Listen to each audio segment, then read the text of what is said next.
Alright, what is your name? My name's Robert Elijah Mayo. Alright, where do you go to church? I go to church at Christian Fellowship um, in Scotland, Connecticut. Who in your band do you consider to be Christian followers? I'd say our guitarist is a Christian, and myself. Do your Um, do your own lyrics impact your anything to do with Christianity or the Bible? my old lyrics, No, your uh, in general, any lyrics. any of the lyrics, I'd have to say pretty much almost literally all of the lyrics are faith-filled, um, Christian-based lyrics. Yeah, all of them. If you were to go to your church and give a demo to your pastor, your priest, and of any like more famous band, who would it be? Christian band or Yeah, non-Christian band? Christian.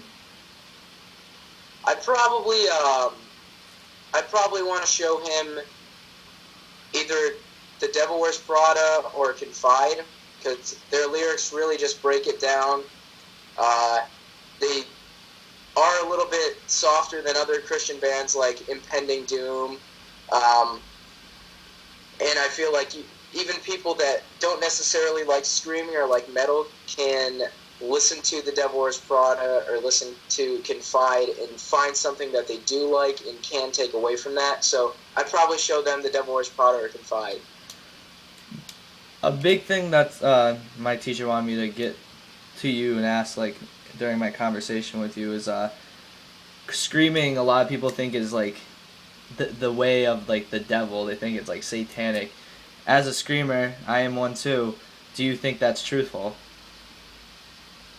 I wouldn't say it's truthful.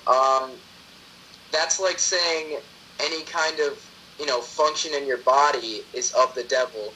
That's like saying singing is of the devil. That's like saying breathing is of the devil. That's like saying you know walking is of the devil. It's a function of your body. Anyone can learn how to do it with their own body. Like I wouldn't say it's of the devil. I mean, you can praise God, you can worship God with lyrics that you are yelling, and I'd say that that's that's worshiping God. That's not worshiping the devil just because you're screaming. Alright, now if you look at bands like The Devil Wears Prada and you look at a band like Adestria, they kind of have like the same sound. People, if you put their songs on together, they'd be like, oh, that almost sounds the same. Now, one's faithful, and one comes, and The Devil Wears Prada, as you know, will come out like during their set and say like, this is all for God, and they like tell everyone basically that they're Christians and they like, mean it. Where Adestria is like kind of just goes for the music. What do you think the difference is between Christian music, Christian metal, and regular metal? I'd say that the difference between Christian metal and regular metal is the lyrics, the way they present themselves, respect. Like there's a lot of disrespect to crowd members and people in the music scene when a band isn't Christian. And I'm not saying for every band that isn't Christian there's a whole bunch of disrespect, but for a few of them there is. And I'd say most Christian bands are really, responsible and really, I guess, generally just good guys.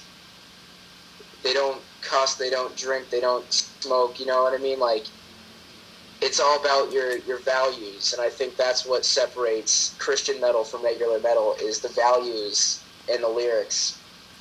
Now, Christian metal presented to the mass, do you think it has a big impact on kids like growing up that like go to church and they hear their first like really heavy song and then they realize that the lyrics are unfaithful but they still want to follow faith? How much of an impact do you think Christian metal has on the music scene right now? On the music scene in general, or just like to Christian fans? In general, like it could be two Christian fans too. Like you can go into that, but like as you can tell, like it's starting to like it really started hitting it up. Devil Wears Prada, August Burns Red. You named like 7 Yeah, bands. well, I'll answer both of those. I'd say Christian metal influences probably a lot of young Christians. I don't think there's one person at my church that hasn't listened to Christian metal and said, this is cool. Like, I know a lot of them, their parents won't let them listen to it, or it's just something that they never got really that into. But I'm sure that, you know, everybody has listened to Christian metal that has gone to church. Everybody has experienced it and witnessed it. And then, you know, it's up to them whether they like the sound or not, really. For me personally, when I was a kid, I would listen to pretty much only Christian bands. And when I started listening to Christian metal, that was it for me. I pretty much didn't listen to any other genre of music besides that. And that's mostly what it is for kids that, you know, get into Christian metal as well. But to answer the second question, I guess, is, does Christian metal influence the music scene in general?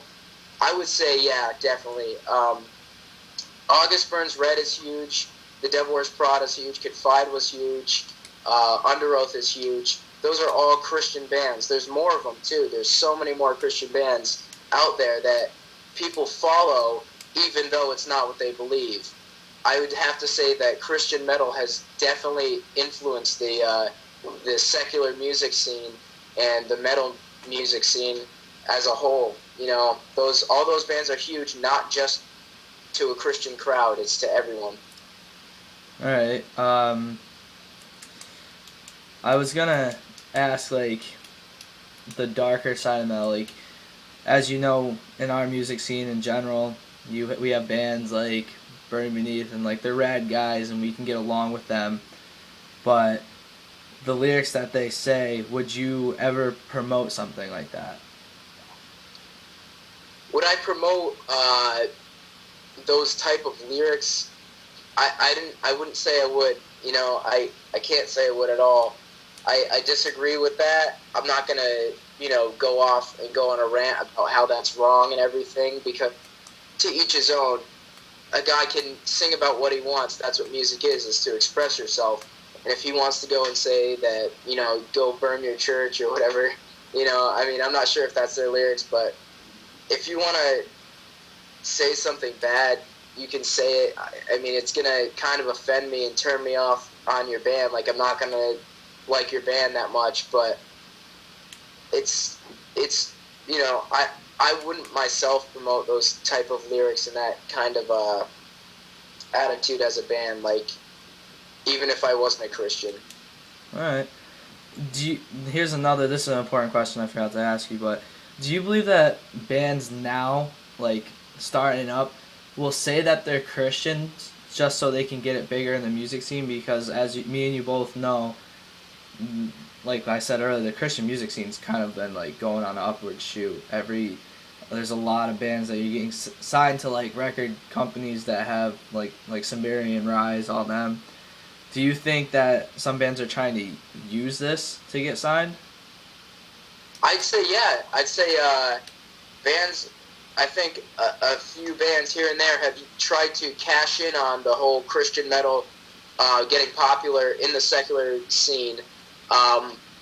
Like, I mean, I'll go out and say bands like Abandon All Ships, they really have lyrics that go and they try to say, I forget one of their lyrics, but it is really spiritual. And then if you listen to their other lyrics, or lyrics to their other songs, it's like not Christian lyrics. Like, they'll have lyrics that are praising God in one song, and then in another song they'll be cussing and just saying awful things. And I wouldn't, you know, thinking about that, I'd say that isn't the works of someone who is like a Christian on their walk with Christ. You know, you don't go and you don't praise God and then in your next song in the set go and start swearing and calling, you know, other people awful things. Like, that's just something someone that was really a Christian wouldn't do. And a lot of bands do that, unfortunately. Like, there's a few more that I can think of that have they have Christian lyrics, but at the same time they go off and they get drunk and do drugs after the show, and even this dude, like they'll do a song and they'll have like spiritual lyrics, and then after that, while they're talking, like in between songs, they'll be swearing and just saying bad things. And I feel like, yeah, people do use the Christian metal to kind of to get places. I agree with that. Yep. All right, and I'm just gonna hit you up with one more question, and that one is: growing up as a Christian, what does the icon of the Christian music scene like mean to you? Mean to like kids growing up? Like what does it bring to this generation of music? Well, I mean, I haven't always really been a really strong Christian. Like recently, I've gotten into it, but I have listened to Christian music all my life and been raised in church. But that's beside the point. I would say that Christian metal and Christian music in general, it gets secular kids into not, it gets them into not doing bad things. Like a few years ago, before our generation was like born, I guess, what metal was is, people would just go and drink and smoke and do crazy stuff and do stuff that wasn't really looked at as good. And now, if you're listening to metal, a lot of these bands are Christian, so they're kind of influencing people to not go and do those type of things. And I would just say that it's really kind of cleaned up metal. It's made it something that people can look at and actually respect what you're doing, because you're not going out and you're not, doing all these crazy things that are looked down upon. You're just playing music, and you're still I'd say it's cleaned up the genre, of metal in general. All right, dude. That's it.